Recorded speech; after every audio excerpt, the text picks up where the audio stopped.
Today is February the 25th. Today we look at gifts of charity.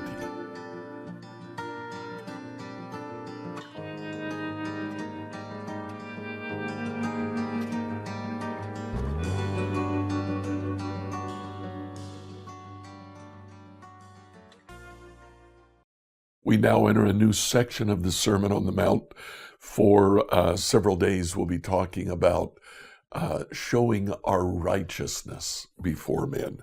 Let's look at Matthew 6, 1-4. Beware of practicing your righteousness before others in order to be seen by them, for then you have no reward from your Father in heaven. So whenever you give alms, don't sound a trumpet before you as the hypocrites do in the synagogues and in the streets, so that they may be praised by others. Truly I tell you, they have received their reward. But when you give alms, don't let your left hand know what your right hand is doing, so that your alms may be done in secret, and your Father who sees in secret will reward you. So here in this passage, Jesus talks about righteousness. If you remember in the previous section, it all started off by saying that our righteousness should exceed that of the Pharisees. He gets very direct here. He talks about righteousness in terms of alms, prayer, and fasting. Now, in the Old Testament, alms, gifts of charity, are actually known as tzedakah. That is also the word for righteousness. So the first example here, when you do righteousness, when you give alms, be careful how you do it. Now, in the Old Testament, it has quite a bit to say about charity. For example, Proverbs 14:21, those who despise their neighbors are sinners, but happy are those who are kind to the poor. A few chapters later, Psalm 21, verse 13, if you close your ear to the cry of the poor, you will cry out and not be heard. In the book of Deuteronomy, chapter 15, verse 11, since there will never cease to be some in need on the earth, I therefore command you, open your hand to the poor and needy neighbor in your land. There is an entire section of the book of Leviticus dealing with giving alms. Let's read Leviticus 19, 1-18, and Esther 9, 18-23. Stick around afterwards. I want to make a few comments. Leviticus 19, 1-18, and Esther 9, 18-23, New Revised Standard Version. The Lord spoke to Moses, saying, Speak to all the congregation of the Israelites, and say to them, You shall be holy, for I, the Lord your God, am holy. You shall each revere your mother and father, and you shall keep my Sabbaths. I am the Lord your God. Do not turn to idols, or make cast images for yourselves. I am the Lord your God. When you offer a sacrifice of well-being to the Lord, offer it in such a way that it is acceptable on your behalf. It shall be eaten on the same day you offer it, or on the next day, and anything left over until the third day shall be consumed in fire. If any of it is eaten on the third day, it is an abomination. It will not be accepted. All who eat it shall be subject to punishment, because they have profaned what is holy to the Lord, and any such person shall be cut off from the people. When you reap the harvest of your land, you shall not reap to the very edges of your fields, or gather the gleanings of your harvest. You shall not strip your vineyards bare, or gather the fallen grapes of your vineyard. You shall leave them for the poor and the alien. I am the Lord your God. You shall not steal, you shall not deal falsely, and you shall not lie to one another. You shall not swear falsely by my name, profaning the name of your God. I am the Lord. You shall not defraud your neighbor, you shall not steal, and you shall not keep for yourselves the wages of a laborer until morning.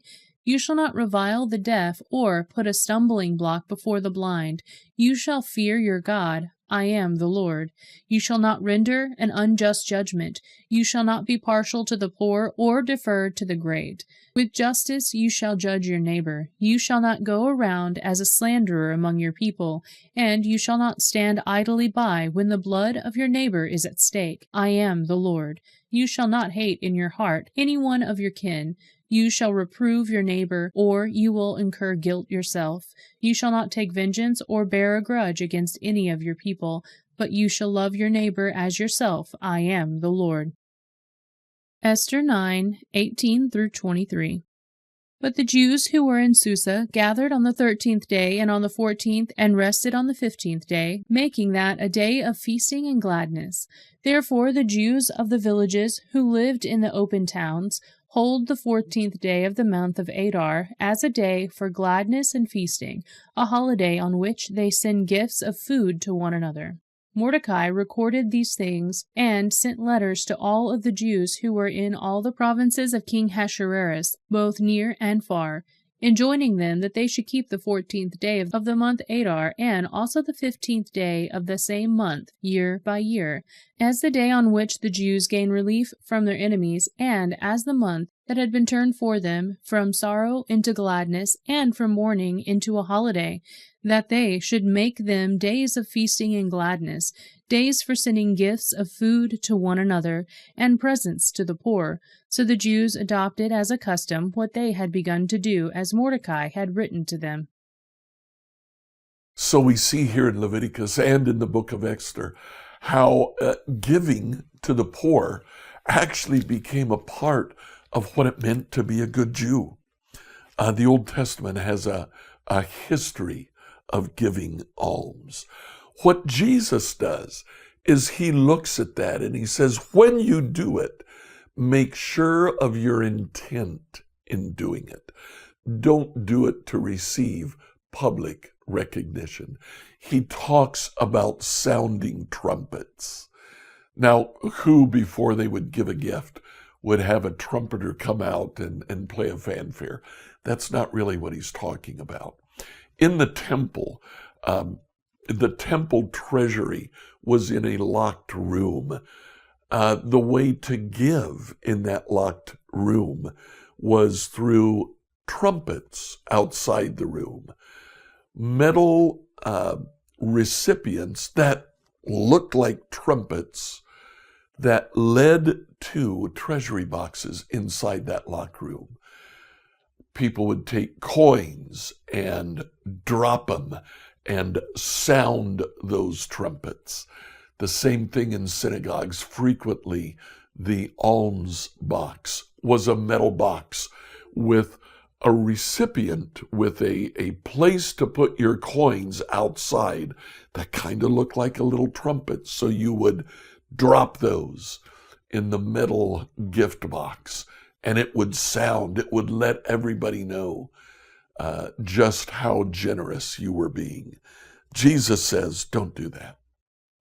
When you give simply, give without the intent of being recognized by others. So what do we do today? Well, look at people in your sphere of influence. Is there someone there who has a personal need?